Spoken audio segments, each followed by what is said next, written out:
Hello, this is Murillo, and I have a special message for you today. We need to develop souls of steel. I mean, not the man of steel, Superman, but souls of steel. One of the most interesting predictions about the last days, the days we're living in, is that it said those who violate the covenant, he will corrupt with flattery. Now, that's the spirit of Antichrist referenced in Daniel 11. And that spirit is at work today, and it vexes our souls. And those who are susceptible to it are framed this way: they break the covenant. Now, let me tell you how that works. We have two kinds of people in our society: those who have an addictive personality, and they're everywhere. In fact, 76% of all Americans are on prescription medication.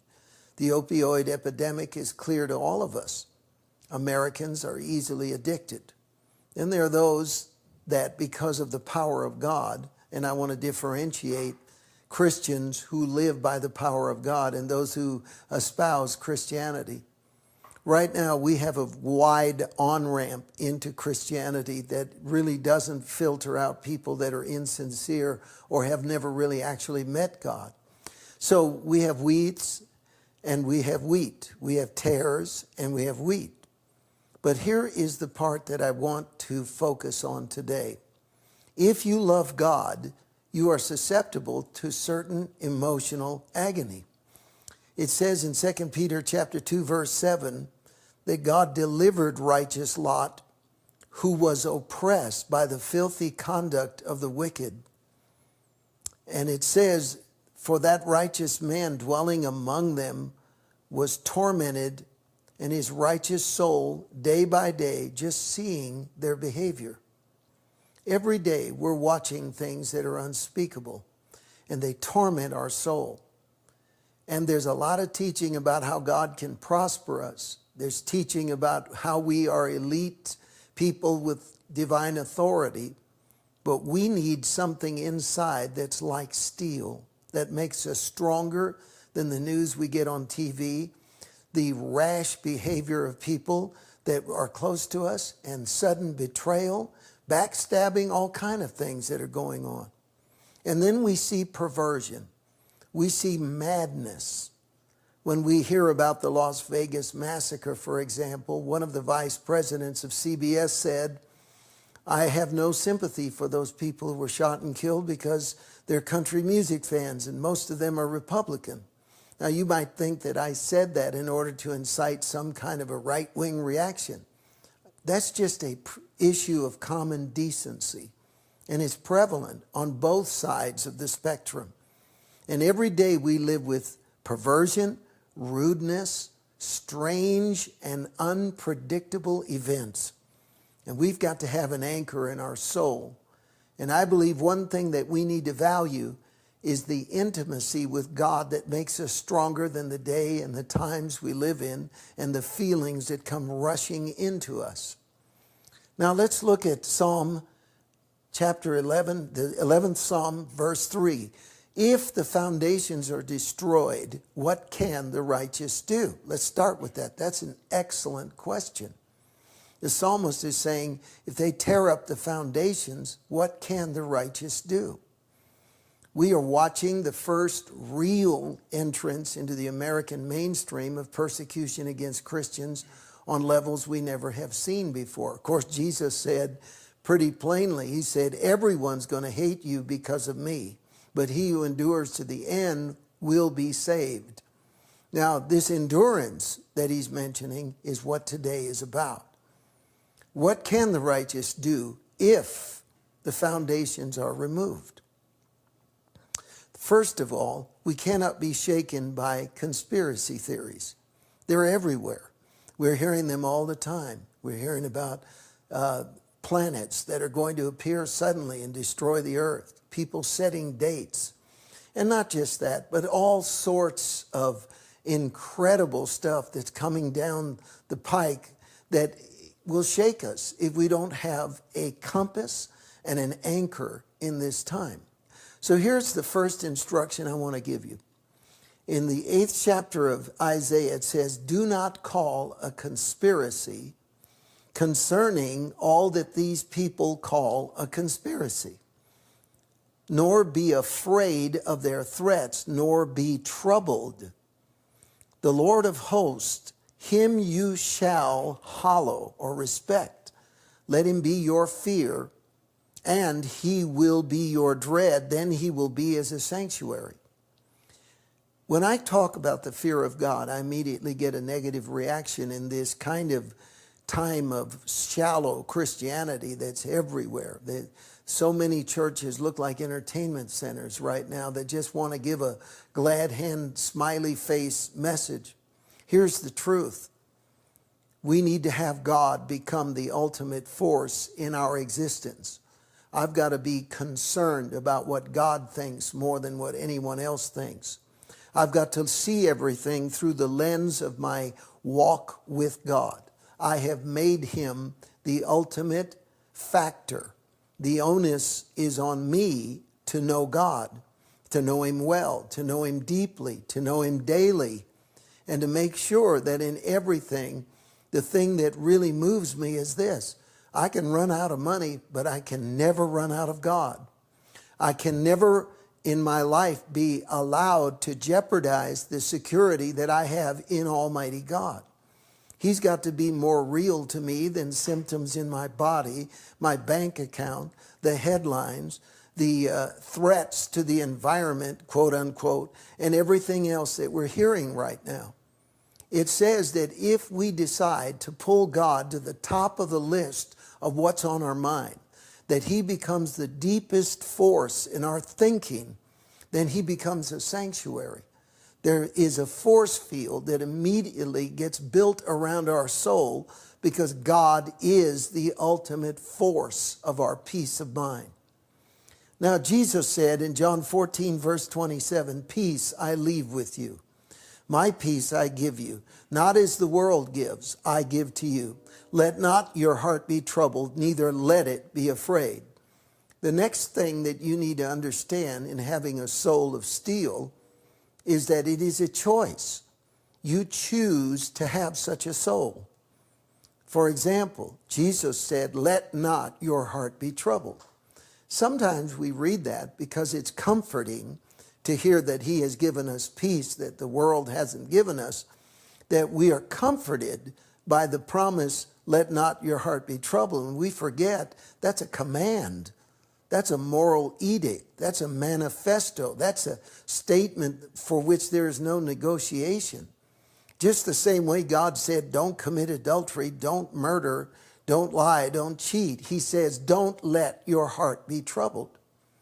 That presupposes a conversation with your own soul. And that's what David did in Psalm 40. He said to his soul, why are you troubled? Why are you cast down? That kind of talk is important. Recently, I read an article about the fact that when people look in a mirror and talk to themselves, that their mind and attitude and mood actually shifts. If they say to themselves, look, why are you afraid? What's the matter with you right now? Why is this throwing you? Why did this remark offend you so much? Why are you being discombobulated by this? The scientists have proven that such talk in looking in a mirror actually alters the mood and releases in the body a motivation to try harder. Well, times a million when you say, my peace I leave you, not as the world gives you, but I give you. Let not your heart be troubled, neither let it be afraid. That is something you cannot allow for yourself. Now, what's really hard, surprisingly, is not living your life for God in front of non-Christians. By and large, they'll respect your space and understand you made a choice. It's the flaky Christians around you that are going to be your major threat, because they're not going to understand why you revere a daily devotional life, why you respect biblical choices in your practical daily life, why Jesus is not just some cosmic butler that follows your every whim, but he is somebody that has the right to order your existence. And you're going to seem weird to them. But it's important because you'll look around and the first storm that comes, you'll be the one standing. They'll be swept away and they won't even know why it happened. Now let's look at something else. In Isaiah 26 verse 3, there is a very significant promise. This is what God said. You will keep him in perfect peace whose mind is stayed on you because he trusts in you. Here's the promise. The byproduct, the result, the outcome of a focused heart that's dwelling on God is peace. Not just some peace, but perfect peace. That means that when decisions come, when storms come, when unexpected crisis strikes, it is that gaze at God that holds me no matter what.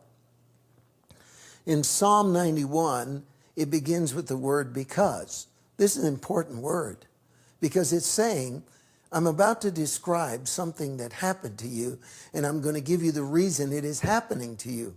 Because you have made, I'm reading verse 9 of Psalm 91, because you have made the Lord, who is my refuge, even the Most High, your dwelling place,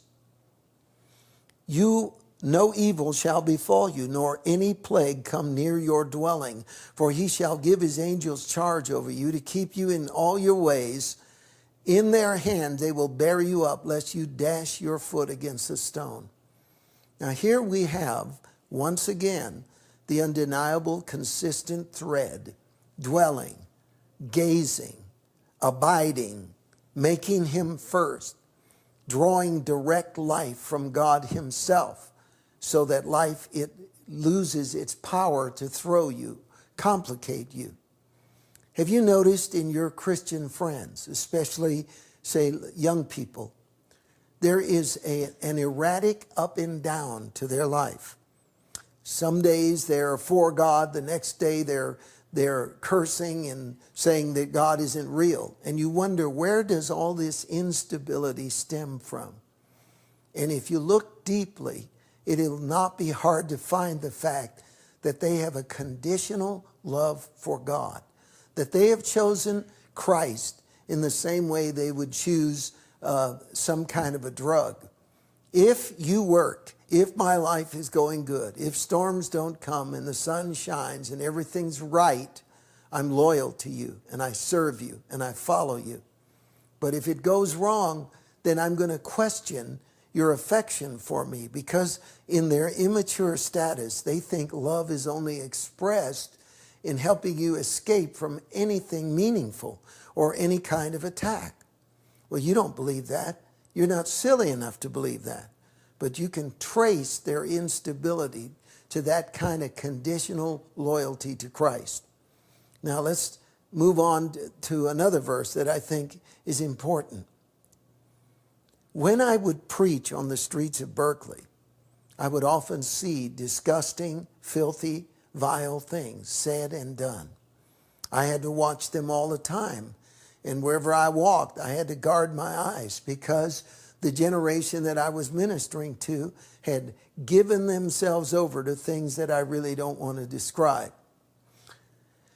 And one day, David Wilkerson, in his book, I Am Not Mad at God, recounted a very similar experience, how when he was on the streets of New York, that he saw children abandoned, he saw perversion, he saw things that were enraging, disgusting, nauseating, overwhelmingly crushing to the heart. And then he read Mark 16 and took it in a way that I'd never seen it before. These signs will follow them that believe. Mark 16, starting at verse 17. In my name they will cast out demons, they will speak with new tongues, they will take up serpents, and if they drink anything deadly, it will not hurt them. They will lay hands on the sick and they will recover. So David read that, and David Wilkerson felt the Holy Spirit reveal to him something. You have taken a drink in your soul of something poisonous. For you and I, it can be any one of a number of things that we ingest. It could be something somebody says. It could be somebody who loved us, allegedly, and suddenly ran off with someone else.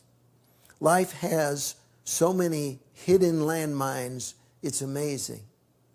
But deadly poison is sudden bad news, disheartening betrayal. All of these things hit us, especially today. And David understood. David Wilkerson said, you know what, I'm going to take that promise that if I drink anything poisonous, it's not going to harm me. So all the images of the day that were so toxic, he would in prayer pray, and the Lord would cleanse his spirit and set him free again. Now let me tell you something. Jesus said this. He warned us in Luke 21, verse 34. But take heed to yourself. Let's just finish with that. Don't you need to take inventory of the condition of your soul to see if it is steeled against the things that are going on around you? It says, take heed to yourselves, lest your heart be weighed down with carousing, drunkenness, and the cares of this life. Sometimes a binge is born out of defeatism. In other words, you have certain standards for yourself, morals, limits that you place on yourself. And then all of a sudden you'll go on a binge because something happened that was off the map of your spiritual beliefs. This wasn't supposed to happen. It was more than I could take. It hit me suddenly. And then you give up on your ideals and your convictions and your goals.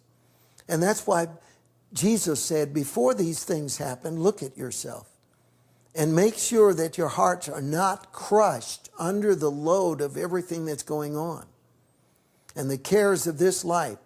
And then that day will come on you unexpectedly. Well, not only the last day, but any day, tomorrow could hold things that you aren't ready for. But here's the promise of God, and we've read it over and over and over again. God is waiting for you to come and to get close to him and to know him in a way that draws life out of him into your soul, that purifies it, that enforces peace, that creates a dwelling place where you revere God more than any news you ever receive, and you will have a soul of steel. God bless you until next.